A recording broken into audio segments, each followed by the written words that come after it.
excited about this episode of the Elite Recruiter Podcast. I have my special guest, Noelle Federico, who is a CEO and co-founder of the staff agency. And here's one of the reasons why I'm excited about having her on. One of the biggest things keeping recruiters average and keeping them from becoming great is their mindset. Every top performer that I've had a chance to interview, every CEO that has a growing company, one of the biggest things that they talk about is their internal mindset and how they have developed that to help the results that they're having day in and day out consistently. So excited to have you on the podcast, Noelle. I'm excited to be here. Thanks for having me. So before we get started, and I know that you have a very unique background and we're going to jump in and out of that. Thank you. What's on the recruiting side and how did you get even started in the recruiting space? So one of the other things that I do is I'm the director of project management for a large law firm in Miami. And through that, we have a lot of other companies in our portfolio that we help to manage. So we had a rather large company that had a great need for staffing. So we were sitting around in the Miami conference room one day in 2019, late 2019, pre-pandemic. And we were not happy with some of the recruiting firms that we had hired for this other company. And we were just, myself and Mark and Greg and Brian, we were all sitting there talking about, what was falling short, how it wasn't working, the quality of what we were getting. People weren't loving, it was affecting the company, the other company, because it was a large call center. And one of us said, why don't we start our own company? Because lots of times this is what we do. We'll start another company to solve the problem of one of the companies that we have in our portfolio, right? So that's how we started. So it just so happens that Greg, who is one of our pod, was a recruiter, had a recruiting firm that he sold, a very successful one. So he knew that space. And I'm a person that knows how to start companies. I've done lots of that in my career. And so it was like, okay, we now need to find a person that knows recruiting, because I'll be the first girl to tell you that I do not know the recruiting. I do now better than I did, but I did not know the recruiting space per se.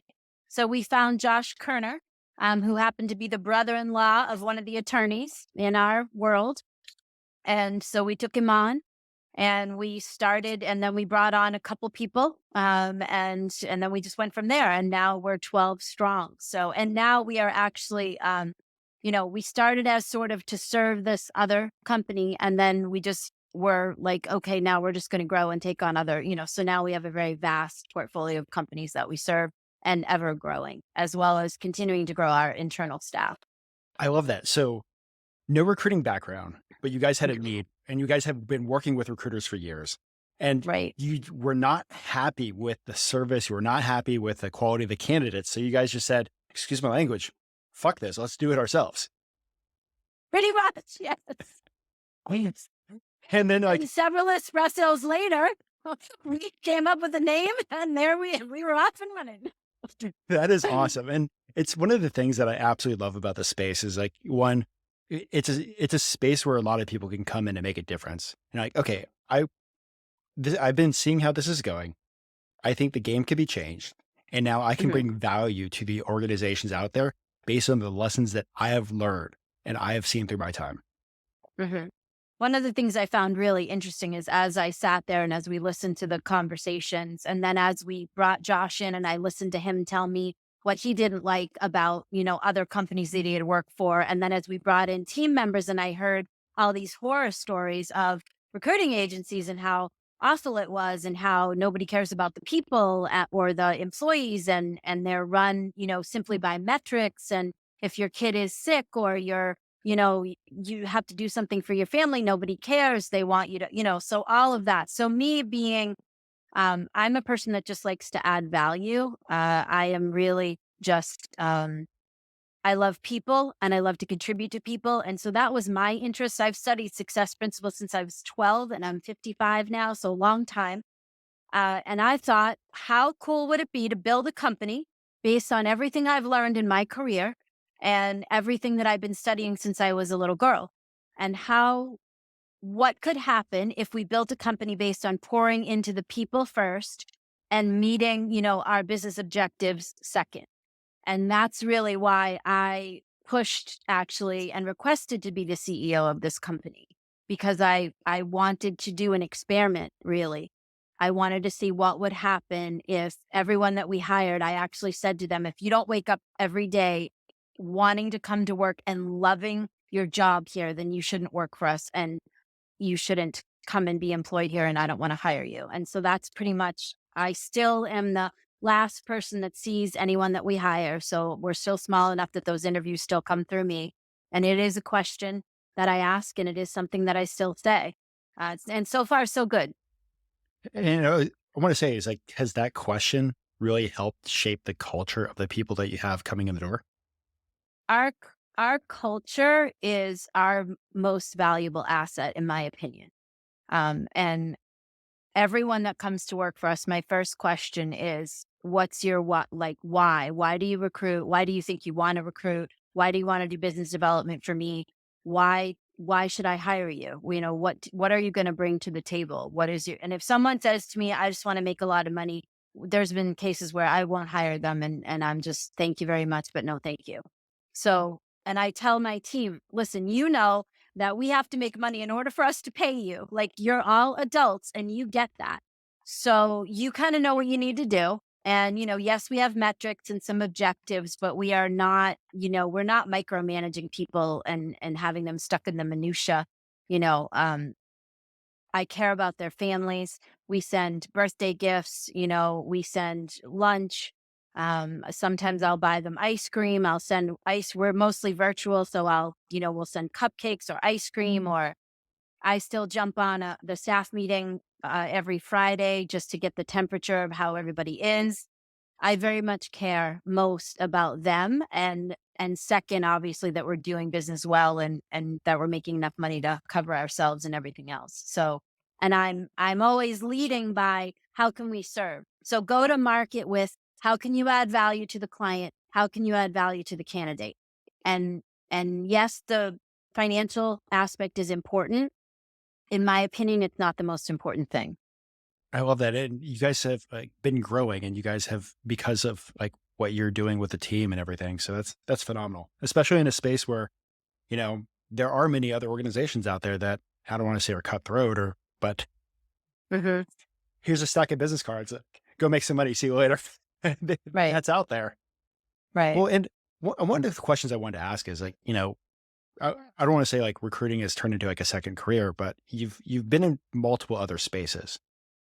How has being in all those other spaces impacted what you're bringing to the table with your recruiting agency?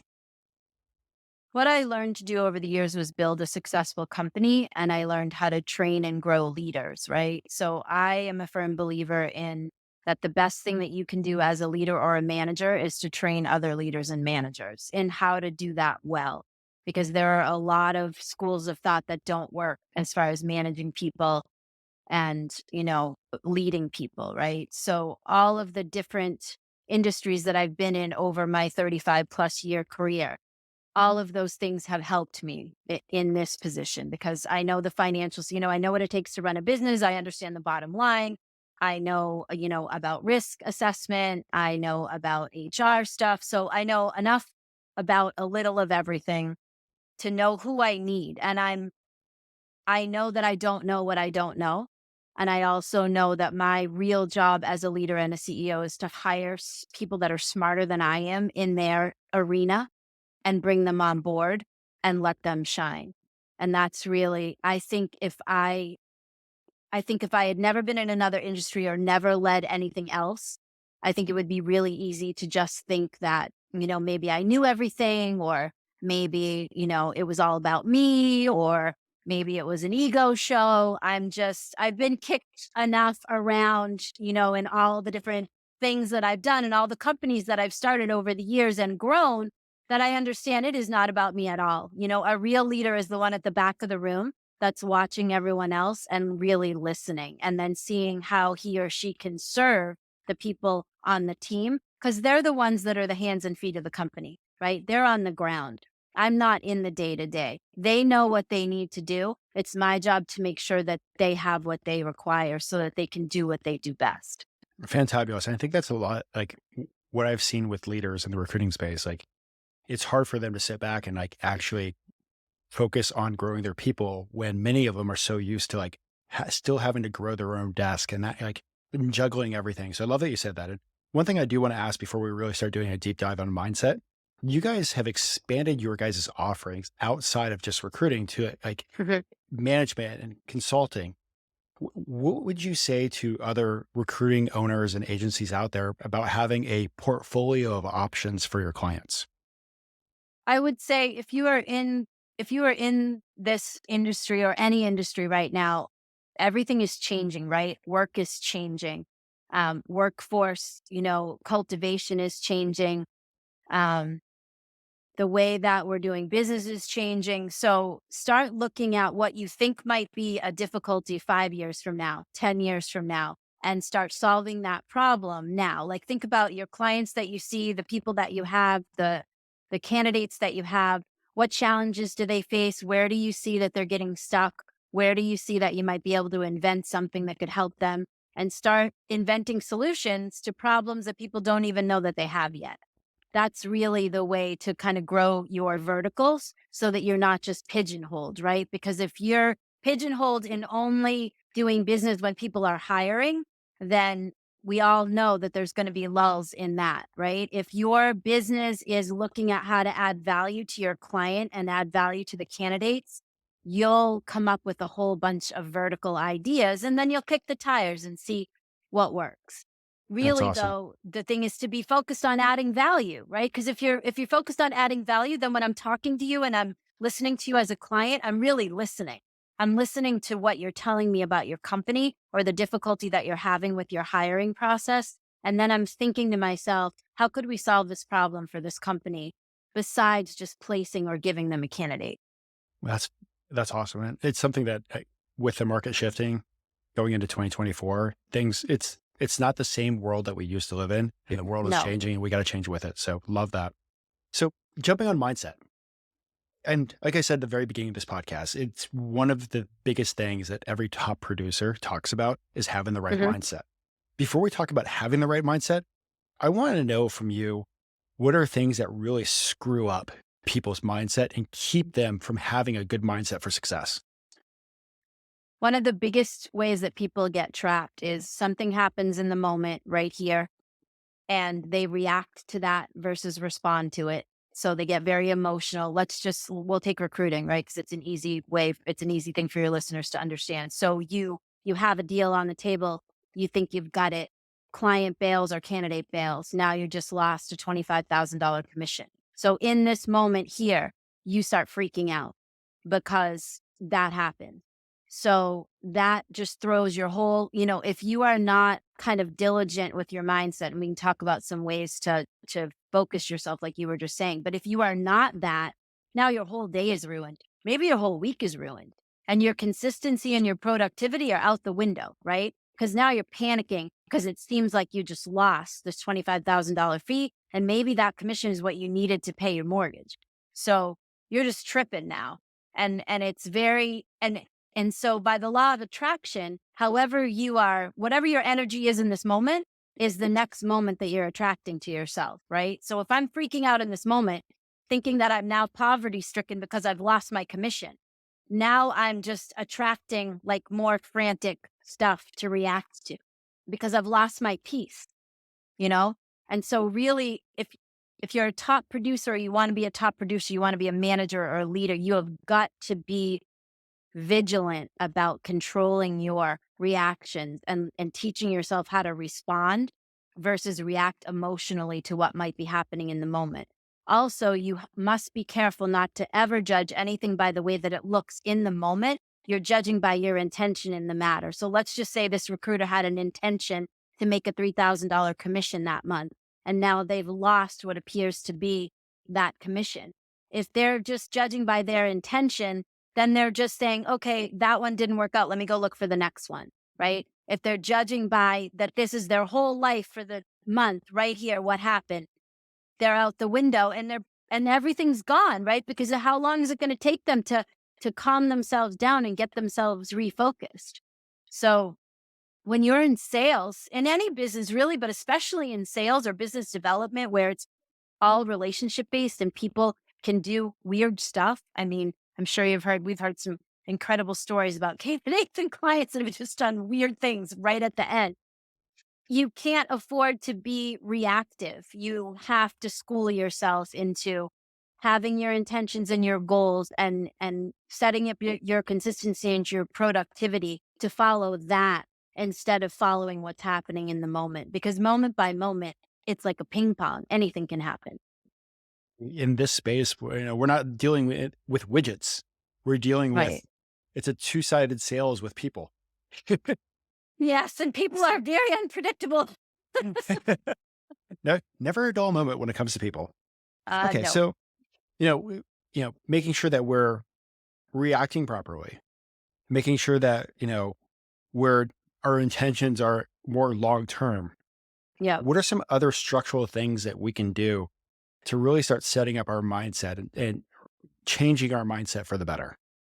So to really have control of yourself and your peace and kind of your, centering yourself, bookending your days. Darren Hardy talks about this in his book, The Compound Effect, which is a book I highly recommend. It's an older book, but he speaks about bookending your days, which is to say that every morning you're taking a piece of time when you first get up, instead of grabbing your phone and looking what the world is doing or social media, if you're a spiritual person, maybe you're praying or you're reading affirmations or you're reading a book that's motivational or watching a podcast. So you're taking time in the beginning of the day to set the intention for your day, right? Here's what I want to see happen today. My mom used to call it a glory story. She'd say, write out a couple paragraphs of how you want the day to go before you get into the day. So you're setting yourself up to start thinking, oh, I'm going to have 5 great conversations. I'm going to close a sale. I'm going to get my kid to school on time, whatever.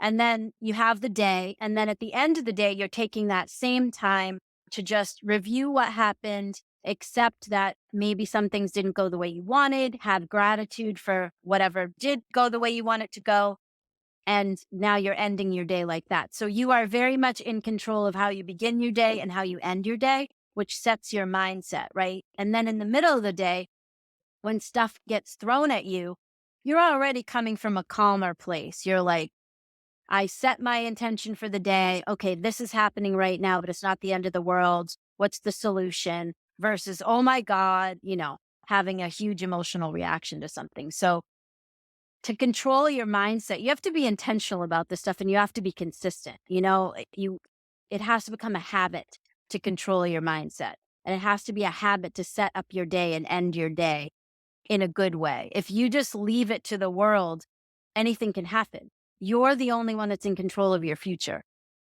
Well, and I got a question out there. Like, percentage of the people that you think like would even, you're talking about taking your day one step further, but let's take a step back. How many people out there do you think even plan their day? Probably a minimal percentage of people. What do they say? Like the top 5% of people are the most successful or whatever that is, it's those people that are planning their day. And the rest of the world is just like, I hope it all works out. So, like, even if like you're listening to this, and like, I think it's important to sit down, plan your day before you start. Yeah. And I Yeah. love what you're saying. You're talking about like booking your day too, like reviewing, spending time reviewing, and that's one Hmm. of the things that it's been a theme across many of these top producers. Is one, they have a plan, they work their plan. Secondly, they are reviewing at the end of the day, like end of day review of what they did throughout the day. And Right. I think that's one of the things that like most people aren't doing. They're not thinking about what it is, and they let the world just take them on a ride. So think about this. If you were building a house, right? You wouldn't build a house without a plan. If you were building a building, you wouldn't build a building without a plan. Hope isn't a strategy. You wouldn't go to war without a strategy. You have to have a strategy. Your life needs some kind of a strategy, some kind of a plan, because otherwise, you're just at the mercy of whatever's happening. You're not controlling the outcome in any way if you don't have any kind of a plan. I love that. So, okay, so we got the bookends of the day. What else would you Mhm. recommend? Consistency. I tell my team, if you're having difficulty with a particular mind, if you want to change a particular mindset, make a set of affirmations about that, make a set of positive statements, put them on your computer on index cards, put them in front of your face, put them on Post-its. I'm famous for telling my guys the client I am seeking is also seeking me, or the candidates we are seeking are also seeking us. And just have some kind of, when things aren't going well, you've had a bad phone call or gotten an email you don't like have something around you that you can immediately look at and give you a reframe, right? Give you a quick reset. Oh, no, I'm going there. Nope, this is all going to work out. Everything turns out. Positive psychology proves to us that as we folk if that as the more grateful we are, the more we focus on gratitude, and the more we focus on what's good, the more good things show up for us, the more things we have to be grateful for. Like, those are proof. Now the positive psychology is actually a thing. It wasn't when I was growing up, but now it is. And there are studies, many, that prove this, right? So it's like what you focus on is what you are going to bring to your experience. So in answer to your question, what to do, put things in front of your face that are going to remind you of where you're going versus maybe what's happening in the moment. Awesome. Now, when it comes to like taking a little step farther, like goal setting, like Mhm. how does somebody set their goals so that way they're setting them up for success? I like to say that you should have a growth plan instead of a goal plan, meaning Okay. that when you have goals, right, when you meet them, what happens? If you have How, a growth, right? I mean, if you have a growth plan that includes milestones and goals in there, let's just say you are setting a plan for the next 6 months and you want to see certain things accomplished, and maybe you want to listen to certain podcasts, and maybe you want to read a certain book, and your goal is to get to the gym more, and you might have all these things that you want, that are important to your personal growth and development as well as your career. So let's just say you put these things into a plan, right? Now, if you have a goal inside that plan or an objective and it doesn't get met or it needs to be changed, it doesn't destroy the whole plan. It's just like one thing in there that you need to tweak. And any strategy or plan like that, it's like a breathing thing. So, like, revisit it every week or every 30 days for sure. Keep looking at it, right? Because you might think today, I want this to happen in 60 days. And then something might happen tomorrow that changes that. So, keep keep working with it like a blueprint, right? Keep working with it like it's a living, breathing thing that you're creating for your life and for your future. And write it down, because if you can't even write it down and you can't even speak it out of your mouth, there's no way that you're going to create it happening. well, and that kind of talking about going into goals, I want to go like one step deeper into that. How do you like? I love that you're talking about a like growth plan instead of a goal plan, because a lot of times I see like somebody looking at finally becoming a top producer, they hit their goal, and I don't know if it's like a combination of limiting beliefs or other factors, but it like the next 3 months, the next 6 months, like it's almost like a lot of people get pulled back down to earth or pulled back down to a reality that they were already in after they hit Yep. this big goal and after this big Right. drive. How do you stop that from happening so that way you're continued growth? You know how you hear about the people that win the lottery and they lose the money?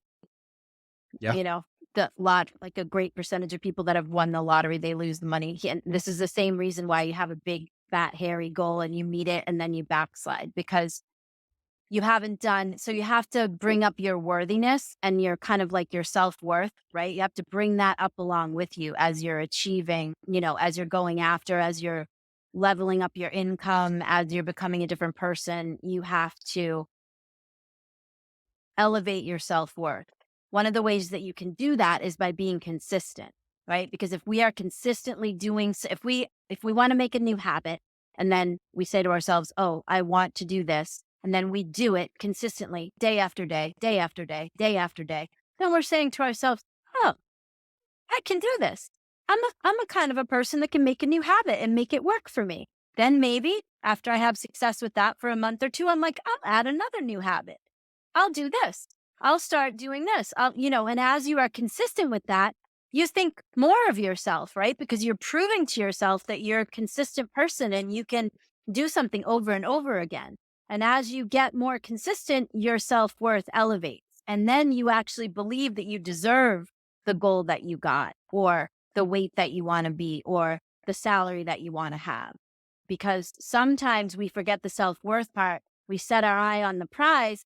We might be a very driven person. We can go get that prize. We were making $50,000. Now we're making $100,000, but we're still the $50,000 person making $100,000. I won't keep that $100,000 salary. I'll find a way to sabotage, or I'll lose it because my mindset is at 50,000. I didn't do the steps to elevate my self-worth along the way so that I believe that I deserve the 100,000, or that I deserve the position that I got, or the client that I won, or whatever the case may be. So it's like you can't avoid the work. The work is the work, right? You've got to do that work, and you've got to do it consistently. And the other thing that happens is when people reach a huge goal, they're like, oh, I caught momentum. Yay. Then they take their foot off the gas. And that's another reason that they backslide, because they've worked and worked, right? They've plodded along. They've done the thing. They've done the thing. They've done the thing. They've done the thing. And they hit it. And then they go, oh, I made it. Oh, now I can sit on my butt and watch Lifetime and, eat devil dogs and forget the 50 calls a day because I made it. I got it. I won it. You won't keep it. So you got to get back to work.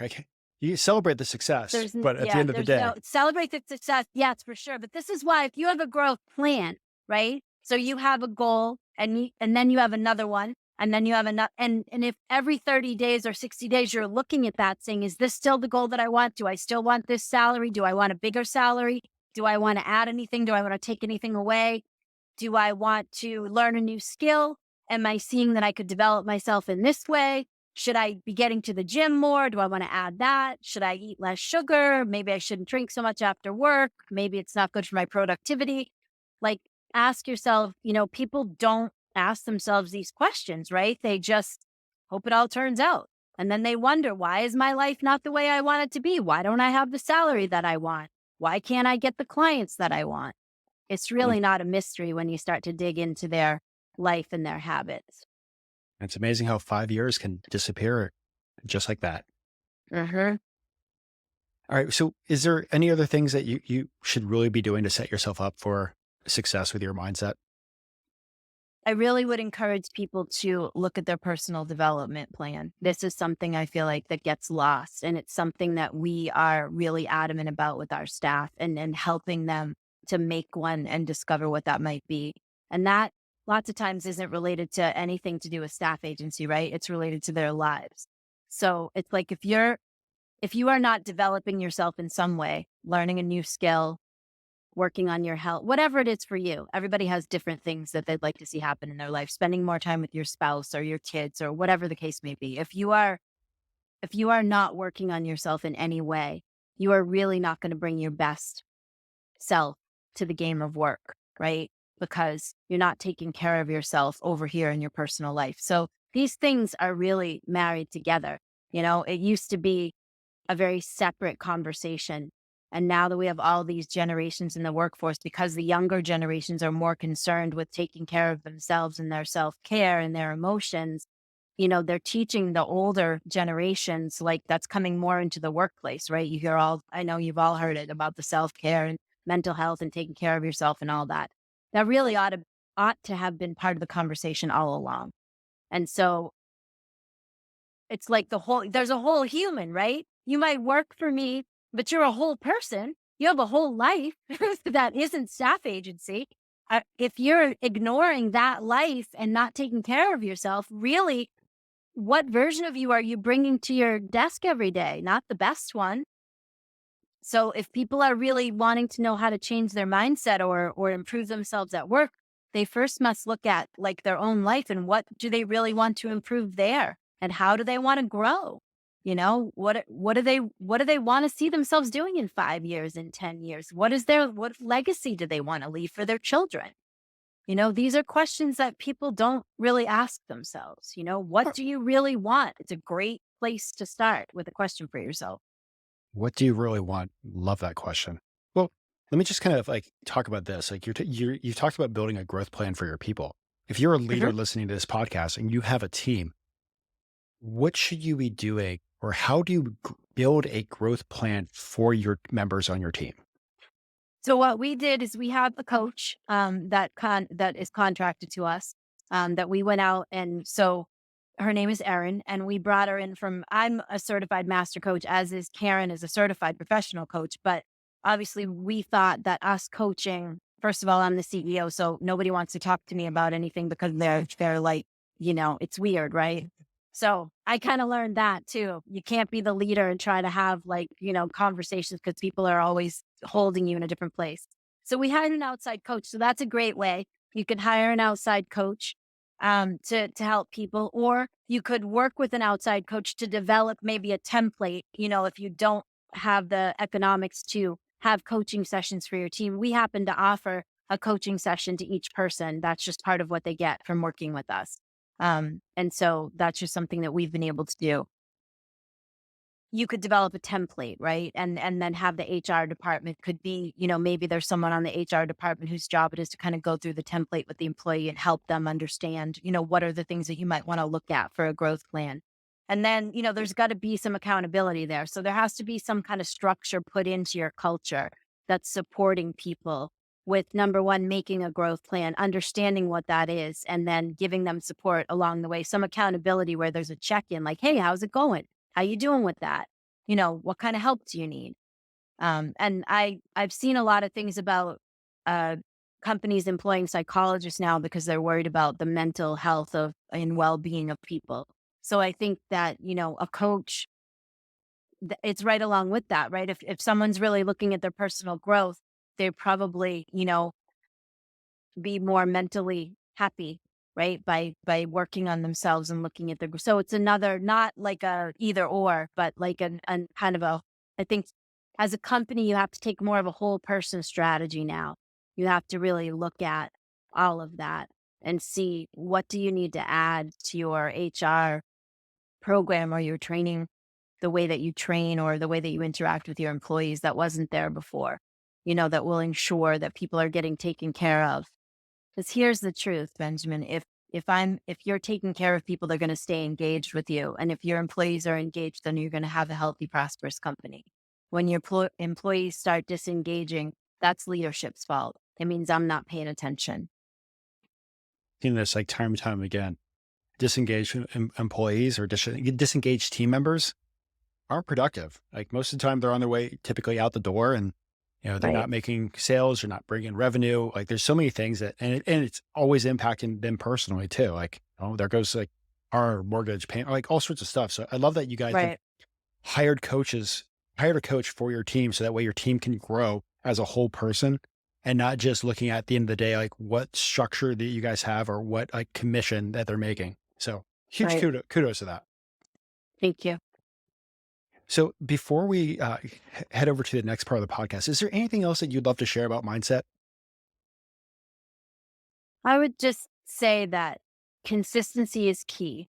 Find, you know, set yourself some make a little growth plan for yourself, set yourself some goals. Start with a 3 month, start with a 30-day goal or a 30-day plan. In the next 30 days, I want to see myself do this.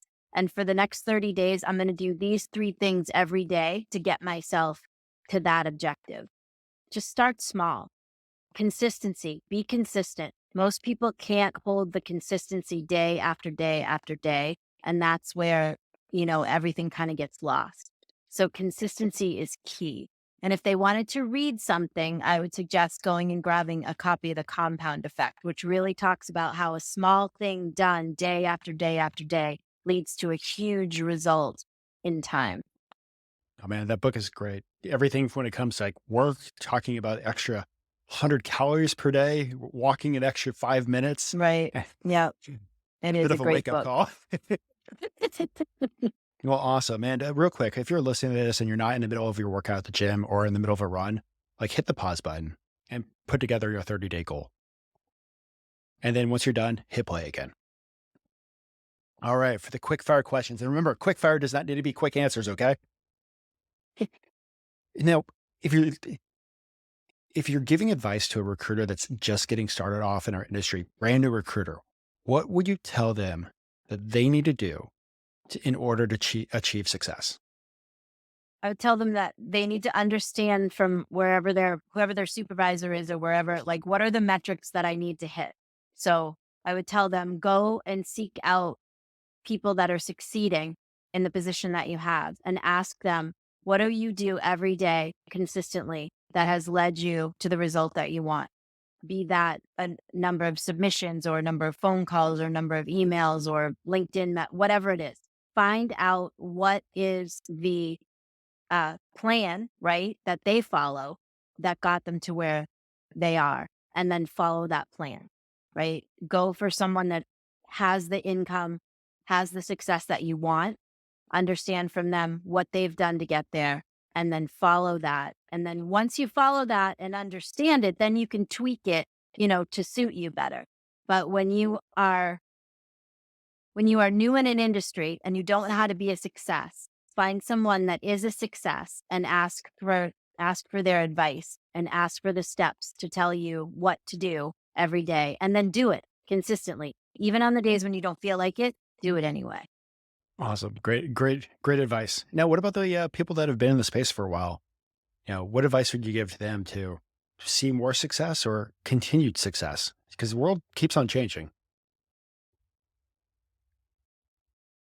Add value. Be most concerned with adding value to your clients, candidates, anyone that you are interacting with. If your first concern is to add value to someone else in every conversation that you have, that's never going to lead you to a bad place.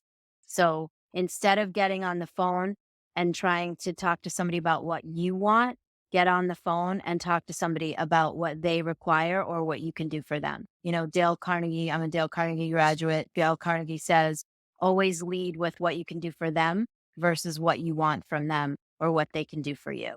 If you become a person that just shows up and adds value, you are naturally going to acquire more relationships, which are naturally going to bring you, more opportunities and likely more business. Fantabulous. Has there been a book that has had a huge impact on your own personal success? And I'm interested in this because I know that you've read a ton of books. I read almost a book a week. I personally, this is an old book called, it's by Florence Scovel Shinn. Um, and what is it called? She has several. If you just look her up, the Words Are My Wand is one of them. I think Keys to a Successful Life is another one. I can't think of the names off the top of my head, but Florence Scovel Shinn is the author. She wrote like 3 or 4 books back in the 1900s. And they are just great. They are great, kind of positive, get your mind in the right place, motivational prosperity. And also Catherine Ponder's books have had a huge impact on my life. Open Your Mind Prosperity was the one that I started with when I was, I think, 11. And I've studied, all of her work and all of her books my whole life. So, Out, out of curiosity, what book are you reading right now? um, I'll show you. Adam Grant has a new one that literally was just published like 3 days ago. It's called Hidden Potential, The Science of Achieving Greater Things. And I just finished a book by Amy Edmondson called The Right Kind of Wrong. She's a Harvard professor, and that was a fantastic book as well. Awesome. And then, yeah, I'm always trolling the Wall Street Journal and the Harvard Business Review for what are the ones that are, I order them before they even get published. My husband opens the box and goes, "It's another book." Oh, you should. Gotta love Amazon boxes, right? It's really Awesome. sad when the UPS driver knows your name and your husband gives him something to drink when he comes to bring your package. Well, it is hot down in Florida, so kudos to your husband for doing that. I'm in Vermont, actually. Oh, So, Vermont, sorry. yeah, no, that's okay. I'm in Vermont, but in the summertime they get cold drinks, and in the wintertime they get water. That's But awesome. yeah. Well, looking at like your own personal success, Mhm. what do you think has been a personal driver for that success? I just won't give up. I was a single mom for 18 years with no child support. So, I had to file bankruptcy when he was really little, when he was like not even one. And my grandfather had gotten sick with cancer, and I opted to leave work to take care of him before Antonio was born, so that he could pass away at home. And it just left me not in a great position with credit cards, and I was married, and that wasn't a good situation. So I left Antonio's dad, and I had to file bankruptcy, and I wouldn't give up. I wouldn't give up. I was raised by a single mom. I refused to give up. Sometimes, the failure is teaching you that it's not that. So it was like, okay, well, if it's not that, then we'll just find another way or another avenue or another opportunity. So it wasn't like there weren't projects that I didn't give up on or a situation that just, it was enough and it was time to walk away, because sometimes that's true. It's just, I just refuse to be run by circumstance, right? So it's like whatever it is in the moment, that's not the way it has to stay. It's not the way that it has to turn out. And I was just brought up that to look for the good in everything. So I'm always just like, okay, it's going to turn out. I don't know how. I'm also a hugely faithful person. So, pretty much God and I got it done. And here we are. So we did all right. That's awesome. So this is going to be a two for question. So, um, if you can go back at the very beginning of your career with Mhm. it, all the companies you've worked with, the companies that you helped grow, the recruiting company now, and you could sit down and have a cup of coffee with yourself, what advice would you give yourself? I would say not to discount my self worth. As a woman, way back when in business, it was very difficult to get, a seat at the table. And it was difficult to get, you know, heard for more than the way you look or, the way that you show up. Like for anyone to really listen to, what you have to say or think that you had any value to add. So I would tell my younger self, like, you know, know that you're worth, like, don't be afraid of showing up and believe in yourself and believe in your self-worth. There were many years there early on, it was much more difficult, especially because I was in the South growing a business. And so down there, it's kind of an old boys network, or it was, 20 years ago. And, you know, it was, it was really, less difficult for me in some ways, but, it's just difficult because women weren't running lots of things 30 years ago, when I was in my early 20s and just starting in the business arena, right? It was a different world then. So I would tell my younger self, don't give up, which I didn't.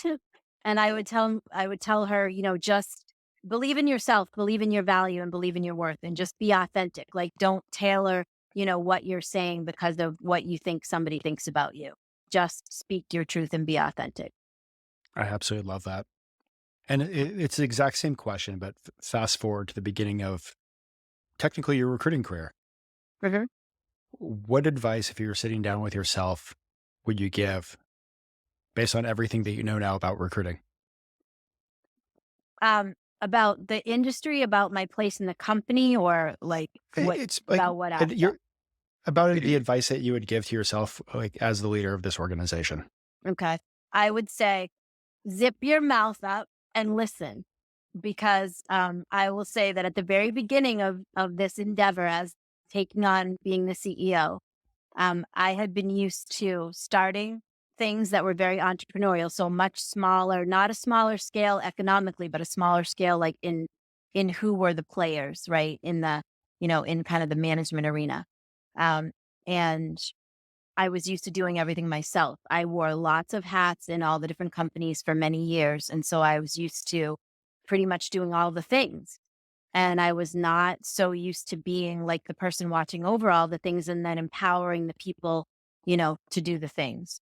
And so foolishly at the beginning, I got schooled a couple times in, I don't know the best way. I don't know what I don't know. I don't know, and I have to listen more. And it was never awful and it was never catastrophic, but it was definitely an adjustment, So I would say to myself at the beginning, like, be a novice and be willing to be contributed to and be willing to really listen to hear, not listen to wait for a pause so that you can say your piece, but like actually listen to hear the people that know this industry far better than you do. Cause it was like I would have what I thought was a brilliant idea, right? Because I'm a marketing, like that's how my brain works. So I'd be like, guys, blah, blah, blah, blah, blah, blah, blah. And then they would shoot me down because they're like, Noelle, no, in this industry, it's this and that. And then I'd be like, oh, okay. And lots of times I would have already tried to push forward a few steps, right, within initiative. So then I was smart enough to make managing directors. So now there's four of them and me. And now we collaboratively make all decisions. And so I hear everyone's piece and understand everyone's perspective because they all bring something different to the table. You know, Karen, Josh, Stephen, Matt, they all have different industry experience and different life experience. And now I listen. So I would tell myself, you know, leave your ego at the door and put a piece of duct tape over your mouth for like the first 6 months and shut it and listen. I love that. Awesome. Well, before I let you go, is there anything else that you would love to share with the listeners? I would just want to tell them that there's nothing that can keep you from who you want to be in your life as a recruiter, as a salesperson, whatever industry you might be in. There's absolutely nothing that's impossible, and there's nothing that's stopping you from achieving what you want to be in your life except for yourself. So just learn how to, like Benjamin was saying, navigate your mindset, you know, figure out how you can grow yourself as a person. Look at how you can be a better version of yourself every single day. Look to see how you can add value, and nothing is impossible. Awesome. Well, I just want to say thank you so much for coming on, sharing with the listeners. Like I said earlier on, it's one of the biggest things that I've seen with the top CEOs, the top leaders, the big billers, is they all talk about how important their mindset is to have that Mhm. success. So definitely For thank you for sure. sharing. And Yeah, for the listeners, absolutely. guys, crush it. And thank you guys so much for listening.